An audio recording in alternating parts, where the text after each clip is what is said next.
All right, welcome back. I'm still getting through Composing Pictures by Don Graham. Just did some reading after a nice walk. And I'm on page 42, the pictures section.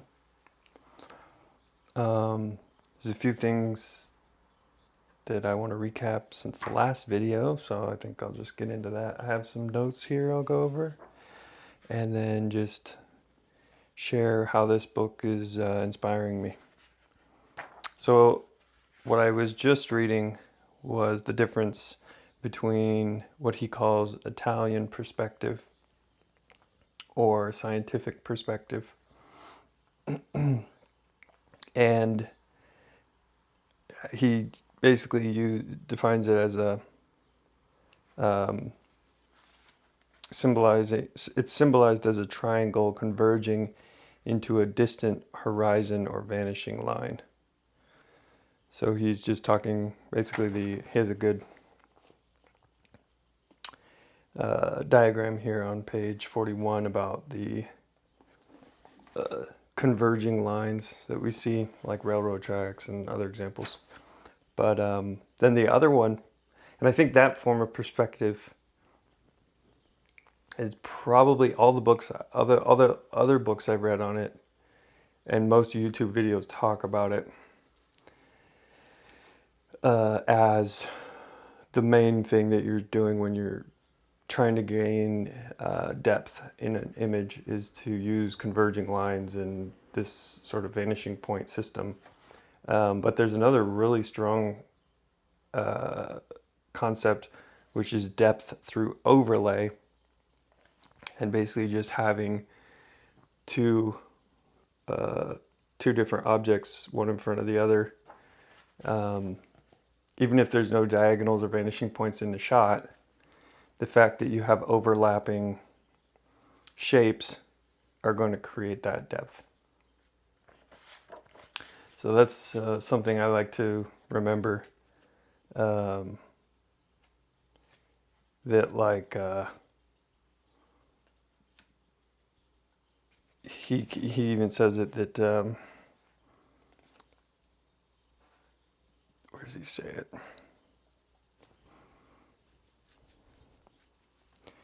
That basically the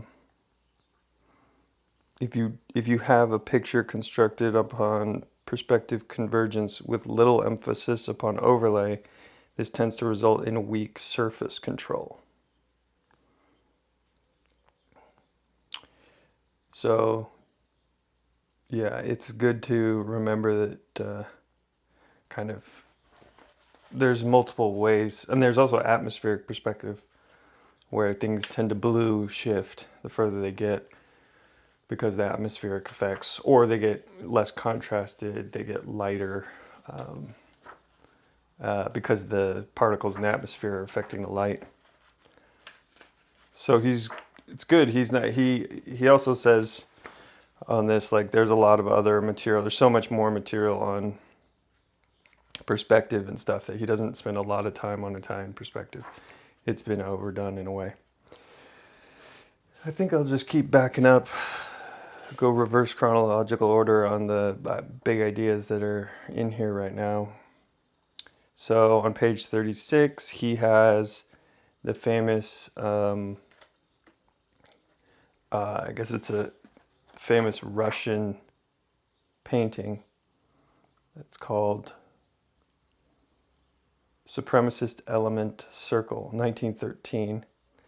And he does an experiment where he's like, we're going to rotate this, and then we'll see how this circle is kind of offset within the frame. It's not perfectly centered, so when you rotate it, it now occupies a different space on the canvas.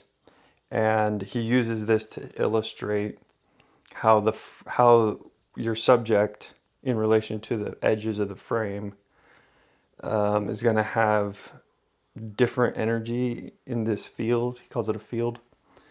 It's going to have like a different push and pull. Some orientations will feel more stable than others. and being aware of how the frame is affecting the energy with inside it. And so you're not just kind of drawing. I remember a lot of my early drawings, even as a kid, I would start drawing and then end up like their feet would be at the off the page on the bottom, and so I didn't have enough room to fit the whole figure on the page. And so I think it's just another good reminder that when you're composing a picture, you do need to be aware of the edges of the frame and what they can do to your drawing. Like, we sometimes forget that drawing, like the frame itself and the borders, like, yeah, we know landscape and portrait, but that is just kind of focusing on the orientation and not necessarily on how the frame actually affects the feeling of what's going on within it. And then he talks about the difference in surface. So he's trying to get at that the surface is an illusion. And one of the real big light bulb moments for me when I first read this was on page 27, and he has this diagram of a windshield wiper clearing the fog off a windshield. And that, like, at first when you get in the car, it's all fogged up. And so all you can see is this plane of glass. And so you're just, your attention is just on the fact that there's this like two-dimensional surface in front of you. But then when you turn the windshield wipers on, it half clears it, and now you have some space to see through in a depth, in a three-dimensional way. And then as you continue driving, all the fog eventually clears off, and now you're not even aware of the surface at all as a two-dimensional plane, and you're just basically seeing through it completely, and you're only aware of this three-dimensional environment. And that set off a lot of light bulbs for me in terms of like controlling our relationship to the surface, because I think that's a big struggle for me to, like, how much do I want to create the illusion of depth versus how much do I want to draw your attention to the beauty of the details and the beauty of the marks and their, the quality of the calligraphy kind of thing. And he has other examples there of calligraphy as well. And then in relation to that, he also shows an example of Japanese portrait of the actor Matsumoto Koshiro IV, 1794. And it's on page 30. It's this full figure portrait, but it's done with shapes and almost calligraphy style borders. And so it's very lines and then patterns of the fabric of his clothing. And there's no like form shadows. The whole surface is pretty flat. And then he contrasts that style, which is drawing your attention to this flat plane of the surface design, to The Governess, a painting in 1738, so 60 years before, or 50 something. So around in the same, in the 1700s, but one is from Japan, one is from France. And it kind of illustrates the contrast between the East and West in rendering. And so they're both, this is also another kind of portrait of a full figure of a woman sitting on a chair in this room, but there's a simulation of light in this. There's a lot of shadow and form that's being rendered, so you get a lot of gradients and less physical or less textile patterns. It's more about how the light wraps around the figures and bounces around in the environment, and it has a lot more depth and just looks more, um, almost more photographic. Not really, because there is texture in there, but um, you can see there's the Japanese and then the French, and he's just using that to kind of. That's why I love this book. He picks these really really excellent um, illustrations that prove the point he's trying to make really well, and just get you to think like, okay, how much do I want my work to have this sort of graphic, very it's still a portrait, it still communicates character and everything, but the way it's presented is a very stylized calligraphy beauty to it, and you appreciate these curves of line work and the patterns has, you're appreciating different things, whereas in the French one you're appreciating this sense of depth and almost that you could step into this frame and share the space with the characters. And so it's kind of fun to compare and contrast, like what do you want in your work and how much do you want one versus the other style, kind of. Because I think the best, to me, my favorite stuff has a good element of both. And I think probably Jess Karp is one of the best living artists who really hits a nice balance of having good three-dimensional rendering. I know she's studied Da Vinci in the Renaissance, the Italian Renaissance, so she is good at the chiaroscuro and the rendering the forms. But also you can see with her strokes they have a playfulness in each one, and there's a style in each stroke of the pen or a pencil or a brush, whatever she's using. You can see this, like if you zoomed in on the parts and you couldn't see the chiaroscuro effect or the 3D effect, if you could just see the brush strokes themselves, they have a beauty and almost a calligraphic a calligraphic quality.